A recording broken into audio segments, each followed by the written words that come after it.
금리가 내려간다는 게 무슨 금리가 내려가냐가 핵심이에요. 그게 기준금리가 내려가는 거냐 중앙은행에 네. 아니면 실제 시장금리가 내려가는 거냐 이건데, 근데 금리를 내릴 것 같잖아요. 그럼 시장금리는 먼저 가서 반응해요. 그러면 이제 우리는 뭘 봐야 되냐면 채권을 갖다 볼 때 금리의 방향성이 중요하죠. 내려가면 좋은 거죠. 네. 그 다음에 두 번째는 빠르게 내릴수록 좋겠죠. 네. 단기에 먹으니까. 네. 세 번째는 내려가는 깊이가 깊을수록 좋죠. 네. 이 세 가지가 되게 중요해요. 근데 이 세 가지가 다 지금 기대가 형성이 돼 있어요. 그럼 이제 어떤 얘기가 나오냐면, 아니 기준금리를 내렸는데 왜 채권에서 수익이 안 나지? 이 얘기를 해요. 왜? 선반영 이렇게 되니까. 지금 오르니까 이거, 지금 오르니까 이거, 지금 오르니까 빚내서 사. 이거는 저는 필패의 시나리오라고 생각을 하고 있습니다.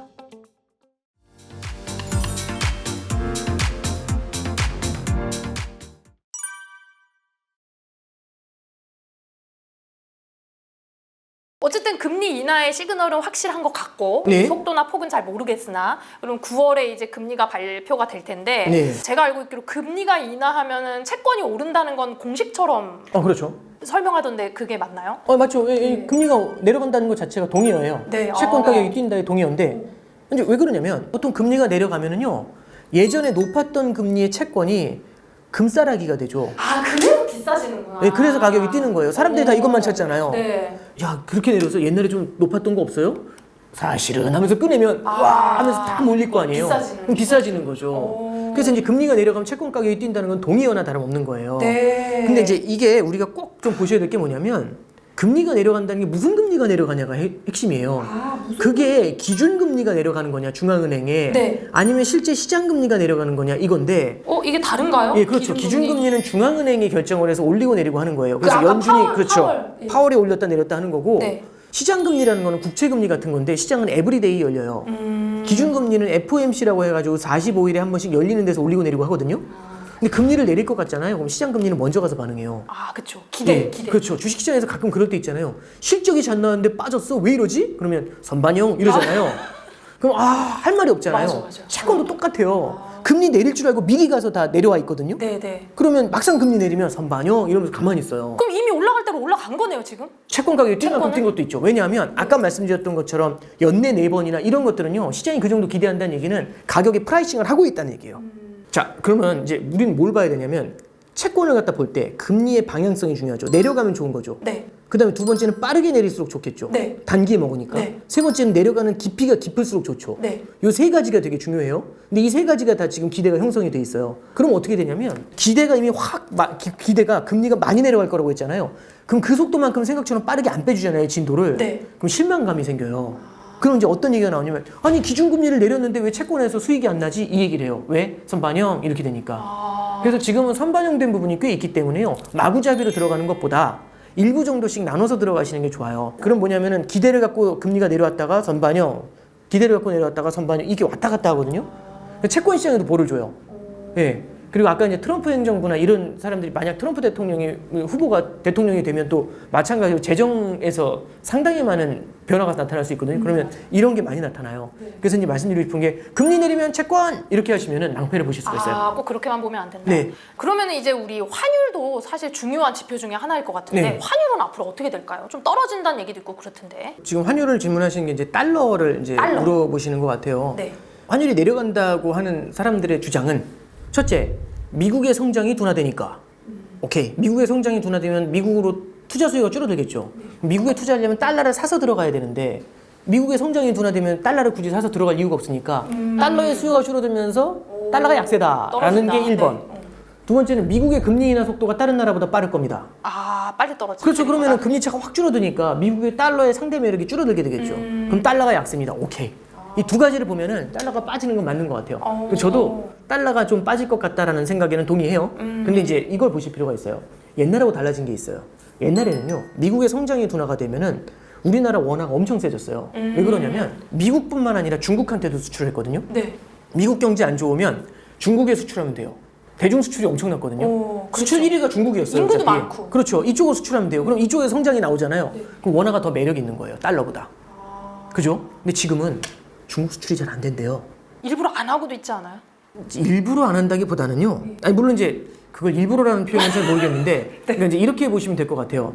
중국 자체가 좀 힘든 부분도 있고 네네. 그다음에 미중 갈등 때문에 네. 그 사이에서 우리도 좀 애매하게 손해를 보는 것도 분명히 있는 것 같아요. 그래서 뭐가 맞다라고 말씀드리기는 어렵지만 참고로 작년도 2023년에는요. 21년 만에 우리나라가 처음으로 대중무역 적자를 기록했어요. 맞아요. 그러니까 수출이 안 된다는 얘기예요.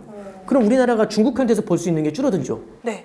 그럼 미국 경제가 안 좋아요? 네. 그럼 옛날에는 중국 경제가 있었으니까 미국이 안 좋아도 여기다 수출하면 됐잖아요. 네네. 근데 지금 우리나라가요. 둘 다 안 돼. 미국 수출만 내요. 미국 수출이 지금 다시 올라와 있어요. 근데 미국 경제가 안 좋아지면 우리 수출이 어떻게 될까요? 안 좋아지겠죠. 근데 이게 미국 성장이 둔화되는데 중국이 수출을 못하니까 같이 성장해 수출이 주저앉을 수 있죠. 네. 그러면 달러 약세가 생각보다 크지가 않을 수 있죠. 우리도 약해지니까 그렇죠. 같이 약해지니까. 예, 그래서 우리가 옛날의 패턴으로 보시기에는요. 네네. 조금 애매한 면이 분명히 있어요. 상호 예. 환경적인 좀 변수가 네, 그래서 많아졌네요. 네, 저도 미국의 금리 인하 속도가 더 빠르지 않겠습니까? 오케이. 맞는데 그것 때문에 달러가 약세로 간다는 건 오케이. 근데 달러가 생각보다 많이 약세로 가진 않을 것 같고요. 내려가는 속도도 느릴 것 같아요. 그러면 금리 세게 인하할 것 같습니다 하면 환율이 확 내려갔다가 그만큼 아닐 것 같아요. 올라왔다가 이렇게 움직이게 될 것 같아요. 그래서 방향성은요. 완만한 달러 약세를 지지하는 건 맞을 것 같아요. 방향이 꺾이는 건.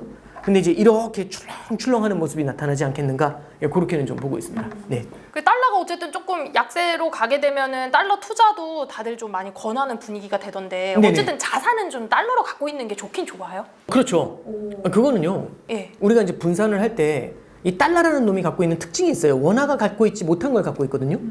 왜 그러냐면 달러라는 거는 궁극적인 안전자산이에요. 만약에 글로벌 경제가 굉장히 안 좋아져서 금융 시스템이 무너진다.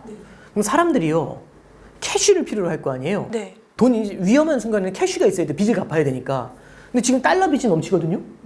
그럼 달러 빚을 갚아야 될 거지 않습니까? 달러 빚을 갚으려면 달러가 있어야 되죠. 그렇죠. 그럼 달러를 한꺼번에 살려고 해요. 위기는 모두한테 동시에 닥치기 때문에. 그럼 너도 나도 여기 있는 사람들 다 달러 살려고 뛰잖아요. 그럼 달러 값이 튀어요. 그때 가면 더 못 구하겠네. 더 근데 비싸지고. 이제 이게 포트폴리오에 왜 좋은 거냐면 다른 자산이 무너질 때 혼자 뛰니까. 그래서 포트폴리오 할 때 밑에다가 외화 자산 깔고 가라고 하는 거예요. 특히 우리나라 같은 이머징 시장을. 원화가 국제 통화가 아니잖아요. 네네네. 그래서 달러를 담으세요라고 하면은 오 달러 얼마나 올라요? 얼마? 이렇게 물어봐요. 언제까지 얼마? 근데 이게 아니에요. 이렇게 얘는 그냥 투자하면 답 깔고 안 나와요. 가는- 예, 깔고 가야 돼요. 오를 때까지. 오를 때까지 그냥 깔고 가는. 그렇죠. 이게 달러 투자의 묘미예요. 그럼 빠진다는데 왜 삽니까? 빠질 때는 조금씩 사놓으면 돼요. 언제 뛸지 모르니까. 그래서 내 포트폴리오의 일부로서 외화를 가져간다. 오케이. 왜냐면 달러가 완전히 사라지진 않을 거니까 그렇죠. 언젠간 얘가 또 저력이 있어요. 그래서 그 기업체 방문해 보면은요, 이 외국 교육하시는 분들 중에 CFO 분들 중에 이제 상담하면은 달러가 조금씩 약세로 갈 것 같습니다. 그러면 이제 그런 분들은 달러 다 팔아야겠네요. 이런 얘기 안 해요. 그래도 좀 갖고 있어야죠. 왜냐면 달러 무서운 거 아세요? 달러가 근데 또 미치면 무서워요. 그렇구나. 한 꼭 방에 필요할 있다는 걸 때 알면 다 안 던져요. 남겨놔요.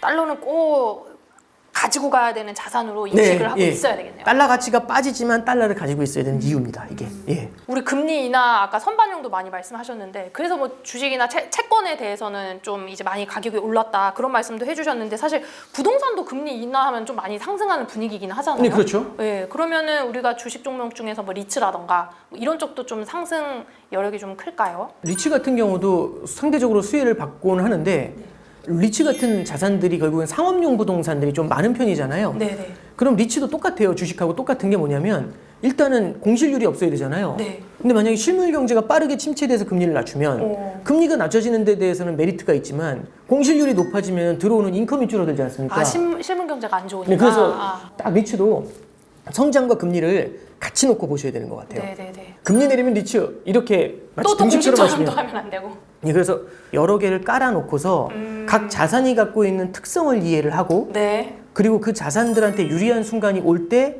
그애를 줄이면서 다음에 또 좋아질 것 같은 자산 쪽의 비중을 늘려가는 걸로 대응을 하는 게 맞지.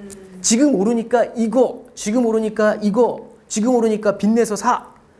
이거는 저는 필패의 시나리오라고 생각을 하고 있습니다. 네. 우리 지금 최근에 가장 큰 이슈인 금리 인하 이슈하고 대선 이슈하고 같이 이야기를 좀 나눠볼 전문가로 오건영 단장님 모시고 얘기를 나눠봤는데요. 사실은 지금 단기 이슈만 저희가 얘기를 들은 게 아니라 이 투자에 대한 기본적인 마인드를 좀 배운 것 같은 그런 느낌이 좀 많이 들거든요. 예, 감사합니다. 네, 단장님 오늘 좀 어려운 걸음 해주셨는데 마지막으로 우리 미국 시장 투자를 시작한 우리 초보 투자자들에게 예. 좀 조언 한마디 좀 부탁드릴게요. 초보 투자자분들은 그러니까 얼마를 벌어야지라는 목표보다는요. 이 미국 시장에 여러 개의 자산을 한번 담아보세요. 그게 지금 올라가는 M7도 되겠지만 그것 말고도 나스닥 외에도 중소형주도 조금 깔아보시고요. 아까 말씀하셨던 리츠도 좀 깔아보고 인프라도 깔아보고 굉장히 다양한 예를 들어 방산 관련주도 좀 여러 개를 깔아놓으면 내 돈이 들어가 있을 땐 관심이 더 커져요. 내 돈이 들어가 있어야지 보이거든요. 그건 맞는 것 같아요, 네, 그러니까 진짜. 없이 그냥 나는 이 인터넷 보면서 공부할래 안 들어와요. 유튜브에서 얘기를 해도 안 들려요. 내 돈이 들어가 있으면 들리기 시작하거든요. 그래서 저는 그 학원비라고 생각하시면 좋을 것 같아요. 그렇게 하면서 거기에 관련된 신문 기사들이나 관련된 도서들 있죠. 이런 걸 팔로우를 하시면 돼서 저는 초보 투자하신다고 하면 큰 금액이 아니라 작은 금액으로 들어가 보시고 여러 개를 깔고 가셔야 각 자산의 특성을 이놈은 어떤 놈이고 이놈은 어떤 놈이고 이거를 보시는 순간이라고 생각하시면 돼요. 그래서 저는 이제 포트폴리오 투자를 말씀드렸는데 포트폴리오에서 되게 중요한 것 중에 하나가 각 자산이 어떤 특성을 갖고 있는지를 이해하시는 게 되게 중요하거든요. 축구도 11명의 팀을 구성하려면 각 선수가 어떤지 알아야 되죠. 맞아요. 손흥민 한 명 데리고 뛸 수가 없지 않습니까? 그거 똑같은 얘기입니다. 그래서 저는 좀 말씀드리고 싶은 게 초보 투자하신다면은 공부를 한다라는 관점에서 여러 개를 깔고 보시고 좋아 보이는 거 하나로 가시는 것보다는요 굉장히 다양하고 내가 알고 싶은 것들 여러 개 예, 그렇게 접근하시는 게 중장기적으로 길게 투자하실 때 오래가는 길이 아니겠는가 생각합니다. 아, 너무 감사합니다. 아, 진짜 맞는 말씀 같아요. 이게 내 돈이 들어가야 사실 관심이 가더라고요. 그래서 한 주라도 여러분들 주식을 사보시면서 그 자산의 특성을 같이 공부하시는 게 장기 투자의 지름길이 아닌가 이런 생각이 좀 들었습니다.